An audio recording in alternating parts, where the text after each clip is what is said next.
ደረግ ጨዋታ ነው። ነገር ግን አንዳንድ ነገሮችን አያይዘን ከአርሰናል ጋር የተያያዙ ጉዳዮችን ማንሳቱ ተገቢ ነው ብዬ አስባለሁ። ሶፊዬ ስለ ጨዋታው ያው መረጃ ለመስጠት ያክል ዛሬ ምሽት ልክ ማንቸስተር ዩናይትድ ሊድስን በሚገጥምበት ሰዓት የሚደረግ መርሃ ግብር ነው። አርሰናል ተከታታይ ጨዋታዎችን ተሸንፎ ነው የመጣው በሪያል ቤትስ እና በቦሩሲያ ዶርትመንድ። በቦሩሲያ ዶርትመንድ በደጋፊው ፊት እዛው ኤሚሬትስ ካፕ የተነጠቀበት መርሃ ግብር ነው። ምንም እንኳን ፔናልቲ ሹታውቱን 5-4 አርሰናል ቢያሸንፍም በቦሩሲያ ዶርትመንድ 3-2 ተሸንፎ ነው የመጣው። ከዛ በፊት በሪያል ቤትስ ደግሞ ስፔን ላይ ጉዞውን አድርጎ ስለነበር አርሰናል 3-1 ሽንፈትን አስተናግዷል። በዘንድሮ ክለብ ፍሬንድሊ ላይ አርሰናል ከገጠማቸው 3 ቡድኖች ዥሮናን ብቻ ነው ያሸነፈው። 4-1 በሆነ ውጤት ስፔን ላይ በነበረው ዥሮናን ያሸነፈበት ጉዳይ ነው።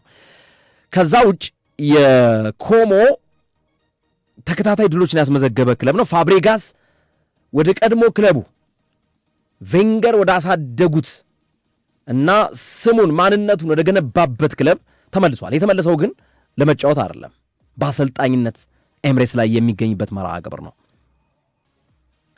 ኮሞ በወዳጅነት ጨዋታዎች እንዲሁም ደግሞ ቀደም ሲል በነበሩ የሴሪያ መርሃ ግብሮች ተከታታይ ድሎችን ያስመዘገበው በወዳጅነት ጨዋታ ፋማሊካውን ነው የገጠመው የፖርቹጋል ክለብ ነው። ይህንን ክለብ 3-2 አሸንፎታል። ከዛ በፊት ግን በጣሊያን ሴሪያ እግር ኳስ ክለብ ተከታታይ ድሎችን ያስመዘገበው ከሄላስ ቬሮና ጀምሮ ያለውን እንኳን ብናይ ሄላስ ቬሮናን 1-0፣ ፓርማን 1-0፣ ክሪሞኔሴን 4-1 እና ተከታታይ ድሎችን አስመዝግቦ የመጣ ቡድን ነው። እንደውም ከሄላስ ቬሮና በፊት ከናፖሊ ጋር 0-0 ነው የተለያየው። በጣም ፋብሬጋስ በጣም ድንቅ ቡድን ነው የገነባው እውነት ለመናገር በኮሞ ቡድን ውስጥ ማለት ነው።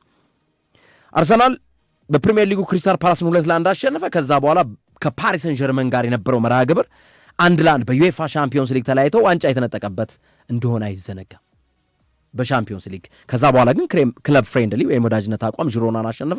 ሁለቱን ጨዋታዎች ግን ተሸንፈዋል እና ዛሬ ፍሬንድሊ ጨዋታ የመጨረሻው መርሃ ግብር ይሆናል። አርሰናል ከኮሞ ጋር የሚያደርገው የመጨረሻ የአቋም መፈተሻ ጨዋታ ነው። ኮሞ ተጫዋቾችን እያስፈረመ ይገኛል። ለምሳሌ አሁን የፕሪሚየር ሊጉን የቼልሲን ተከላካይ ቻሎባን አስፈርሞታል። በ30 ሚሊዮን ፓውንድ ነው ያስፈርመው ቻሎባ የኮሞ ዲፌንደር ሆኖ ይመጣል።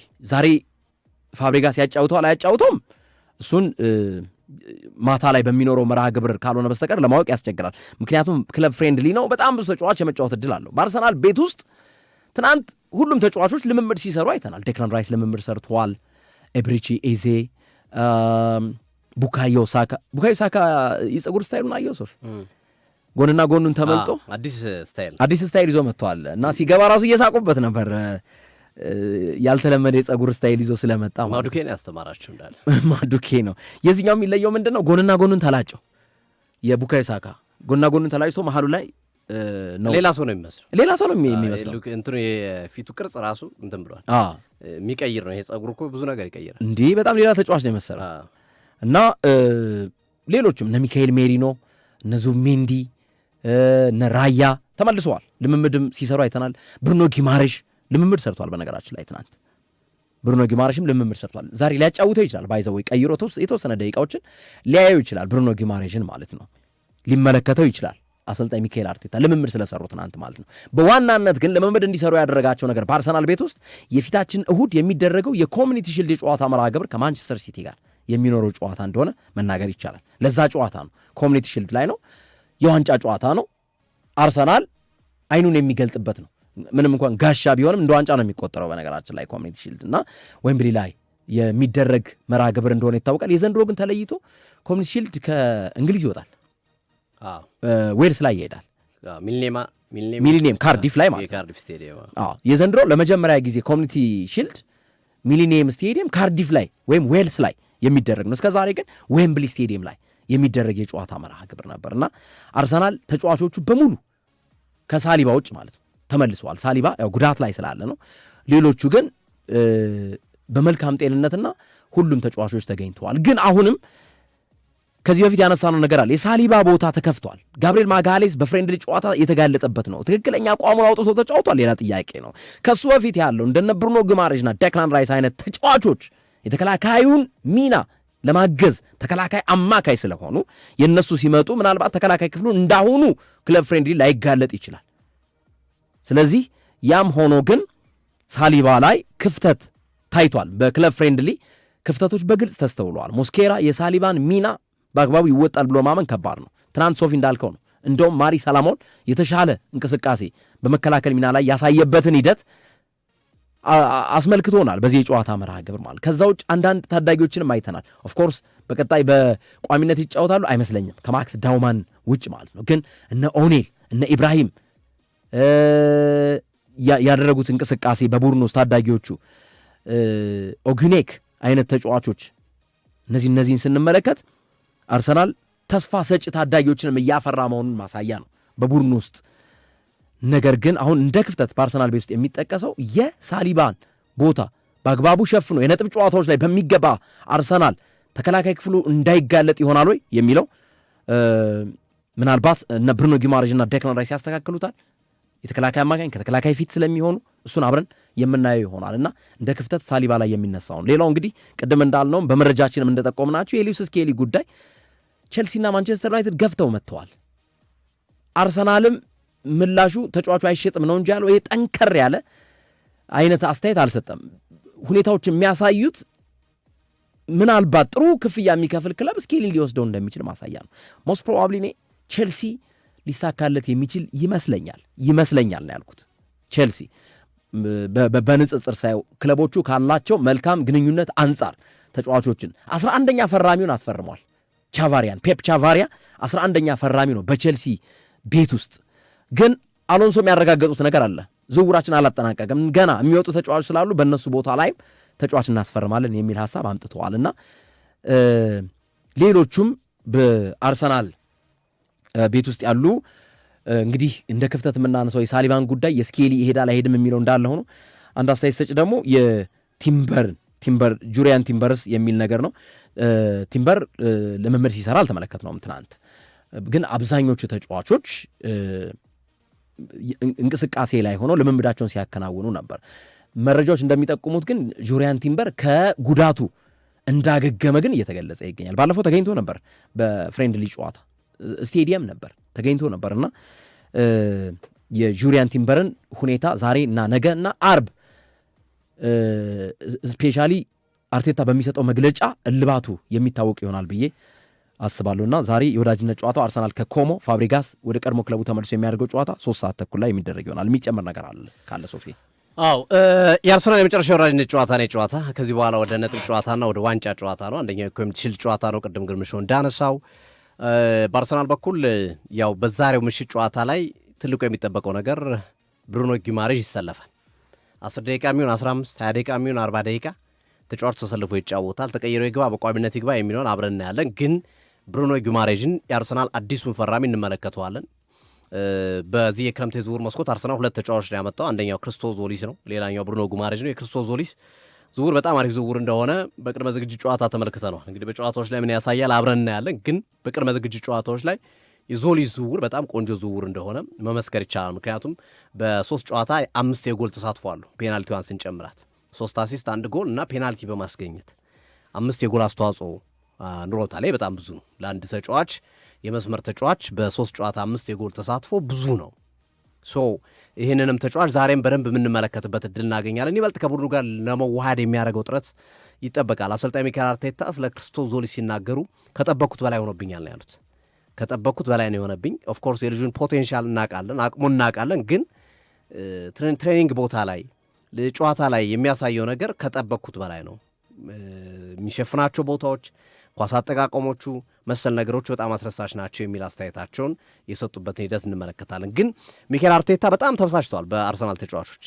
ኦፍኮርስ ወራጅነት ጨዋታ ነው። ግን በወራጅነት ጨዋታን ግርምሾ ስታነሳ ነበር ጨዋታው ላይ ሽንፈት መልመድ ጥሩ አይደለም በምንም ይሁን በምንም የሚል ሀሳብ ስታነሳ ነበር። ልክ ነው እና አርቴታም ይሄን ነው የተናገሩት። ምንም ይሁን ምንም በምንም እንጫወት በምንም በተጫዋቾቻችን ይኑሩም አይኑሩም ሽንፈት ለምንድን ነው የምንለምደው? ሽንፈት የሚባል ነገር ለምን ወደ ቡድናችን ይገባል የሚል አቋም ይዞ ከጨዋታው በኋላ ከተጫዋቾቻቸው ጋር ሁለተኛ ሽንፈት ስላስተናገዱ የተወያዩበትና ጠንከር ያለ መልእክቶች ማስተላለፋቸው የተገለጸበት ሂደት አለ። እንዳልከው ግርምሾው አብዛኛው ተጫዋቾቹ መጥተዋል በአርሰናል በኩል። ዛሬም ብዙዎቹ አይሰለፉም፣ ምንም ጥያቄ የለውም። ለእሁዱ ጨዋታ ነው የሚያዘጋጇቸው ለኮሚኒቲ ሺልዱ። ግን ኢዜ መጥቷል፣ ሳካ መጥቷል፣ ዲክላን ራይስ በጣም ሪፍሬሽ አድርገው የመጡ ይመስላሉ። ኢቨን ትሬኒንጎቻቸውን ሲሰሩ ምናምን ያው በደንብ አርፈው ስለመጡ 2 ሳምንት ከብሔራዊ ቡድን ከዓለም ዋንጫ ጨዋታ በኋላ 2 ሳምንት ረፍት ነበረ። ሚካኤል ሜሪኖ፣ ዙቢሜንዲ በቃ አርሰናል አሉኝ የሚሏቸው ተጫዋቾች በሙሉ መጥተውለታል፣ ገብተዋል። ወደ ካምፕ ገብተው ትሬኒንጋቸውን እየሰሩ ይገኛሉ። ትናንት እንዲሁም ብሩኖ ጊማሬዥና ዲክላን ራይስ ሲገናኙ በጣም የተለየ ሪያክሽን ነበር የነበራቸው። በተለየ መንገድ ነበረ ሰላም ሲባባሉ የነበሩት። ያው እንደሚታወቀው ጉማሬዥ ተናግሯል። መጀመሪያ ቴክስት ያደረገልኝ ራይስ ነው ብሏል። ራይስ ነው ቴክስት ያደረገልኝ እና ከዚህ በፊት ያው ጠላቶች ነበርን፣ አሁን አንድ ላይ ለአንድ ዓላማ ነው የምንዋጋው ብሎ ቴክስት አድርጎ በጣም ደስ ብሎኛል የሚል ነገር አስቀምጦ ነበር እና ያንን መሰረት በማድረግም እንግዲህ ሲገናኙ በጥሩ ስሜት ነው ተገናኝቶ ያየናቸው። እንግዲህ ተቃቅፈው እየተቀላለዱ እየተሳሳቁሉ ነበር። ይሄ ጥምረት እንግዲህ በሜዳ ላይ ይጠበቃል። ብዙዎች የሚጠብቁት ጥምረት ነው። ዓለምን ይቆጣጠራል ተብሎ አውሮፓን ይቆጣጠራል ተብሎ የሚጠበቅ ጥምረት ነው። የጥምረት ብዙ ጊዜ ያው እንዲህ አይነት ነገሮች አንዳንዴ ጠብቃቸው ላይሆኑ ይችላሉ። ግን ብዙዎች ተንታኞች፣ ስፖርት አዋቂዎች የሚሉት ይሄንን ነው፣ ምርጡ ጥምረት ነው የሚሉት እና በእርግጥ ዛሬ አንመለከተውም ራይስ ከብሩኖ ጉማሬዥ። ግን ብሩኖ ጉማሬዥ ከማይል ሉዊስ ስኬሊ፣ ብሩኖ ጉማሬዥ ከኤታን ንዋኔሪ፣ ኦዲጋርድም ረዘም ያለ ደቂቃ ይሰጠዋል ተብሎ ይጠበቃል ዛሬ ካለፈው ጨዋታ አንጻር። ሌሎቹ ምናልባት ቀድሞ ወደ ቡድን የመጡት ተጫዋቾች እንደነ ኢዜ፣ ሳካ፣ ራይስ ምናልባት የመሰጠት እድላቸው 10-15 ደቂቃ ሊሰጧቸው ይችላሉ። ምክንያቱም ቀጣይ የዋንጫ ጨዋታ ስላላቸው ለእሱ ለማዘጋጀት ዝም ብለው ገብቶ እንዲወጡ ሊያደርጓቸው ይችላል። የጨዋታ ሙድ ውስጥ ለማስገባት ማለት ነው እና ቀላል ቡድን አይደለም የፋብሪጋሱ ኮሞም። ምክንያቱም ፋብሪጋስ ባለፈው ውድድር ዓመት በጣሊያን ሴሪ አንኤክስፔክትድ የሆነ አስደናቂ ውጤት ነው ማሳየት የቻሉ። የወደፊቱ የአርቴታ ተተኪ ነው ይሉታል ብዙዎች። ያው ተጫዋቹ በቼልሲ በአርሰናል ተጫውቷል። ከዛ አንጻሩ የቼልሲን ወይ አርሰናልን የመያዝ እድል ወደፊት ሰፊ ነው። አሊያም ማን ሲቲን ማንቸስተር ዩናይትድ ኢቭን የሚፈልገው አይነት ተጫዋች አሰልጣኝ ነው ፋብሪጋስ። በቃ ብዙዎች የሚፈልጉት አሰልጣኝ ነው እና በዚህ ዓመትም ወደ ትልቅ ክለቦች ያልመጣው ስቲል ራሴን ማብቃት ያለብኝ ቦታዎች አሉ ብሎ ስላሰበ እንጂ ብዙ ክለቦች ይፈልጉት ነበረ ፋብሪጋስን፣ ትልልቅ ክለቦች ሳይቀሩና ምናልባት የአርቴታ ተተኪ ሊያደርጉት ይችሉ ይሆን አርሰናሎች ተብሎ ይገመታል። እንደው በግምት ደረጃ የሚቀመጥ ነው። አሁን ላይ እንደው አርቴታ የሆነ ኬዝ ቢያጋጥማቸው አርቴታ ከአሰልጣኝነት ቢለቁ አርሰናል ጥያቄ ብለለው መንገድ ፋብሪጋስን ነው ትልቁ ትኩረቱ ሊሆን የሚችለው ከሌሎች አሰልጣኞች በተሻለ መንገድ። ከዛ አንጻር ነው እንጂ አርቴታ በእርግጠኝነት ረጅም ዓመታት በአርሰናል የመስራት እድል ይኖረዋል። አሁን እንግዲህ 6 ዓመታት ሆኗል። በትንሹ እስከ 10 ዓመት ድረስ ከዚህ በኋላ የመስራት ሁኔታ ይኖረዋል። ምክንያቱም በተደጋጋሚ የሚናገራቸው ነገሮች ግልጽ ናቸው። እኛ ጨዋታ የማሸነፍ ዋንጫ የማንሳት ጉዳይ አይደለም በአርሰናል ቤት ውስጥ ከዚህ በኋላ መስራት የምንፈልገው ይላል። በተደጋጋሚ የሚናገረው ነገር ነው። ሚካኤል ዳይናሲቲ ነው መስራት የምንፈልገው፣ ስራው መንግስት በቃ አውሮፓን እንግሊዝን ተቆጣጥሮ የሚቆይ ትልቅ ክለብ ነው መመስረት የምንፈልገው ይላል ሚካኤል አርቴታ። በተደጋጋሚ የሚያነሳው ነገር ይሄ ነው። ዋንጫ ማንሳት ምናምን አይደለም እቅዳችን፣ በቃ አስተማማኝ የሆነ ክለብ ማድሪድ የዛሬ 10 ዓመትም የዛሬ 20 ዓመትም በፊት ወደ ኋላ ብትሄድ ዘንድሮም ብታየው ቀጣይ ዓመትም ብታየው ማድሪድ ሁሌም በዋንጫ ስኬት ውስጥ የሚዘልቅ ክለብ ነውና እንደዛ አይነት ክለብ የማድረግ በቃ ብራንድ የሆነ ክለብ ነው ማድረግ በየዓመቱ ዋንጫ የሚያነሳ ክለብ የማድረግ ዳይናስቲ የመስረት ስራ ነው የምንሰራው የሚል አስተያየታቸውን በተደጋጋሚ የሚሰጡበት ሂደት አለና ፕሪሲዝን አርሰናል ጥሩ ጊዜ እያሳለፈ አይደለም። ባለፈው በደንብ ስላነሳ ነው አሳሳቢ ነው ሽንፈቶች ምናምን የሚሉትን አሁን አልደግማቸውም፣ ግን ጥሩ ጊዜ አይደለም። አሁን ወደ ማሸነፍ መምጣት አለበት ሳይኮሎጂውን ለማስተካከል።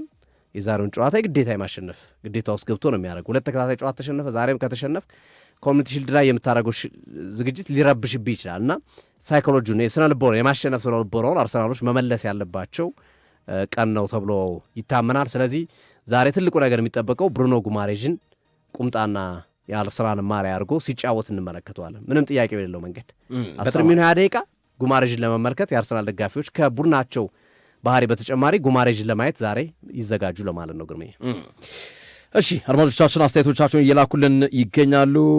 ዱካ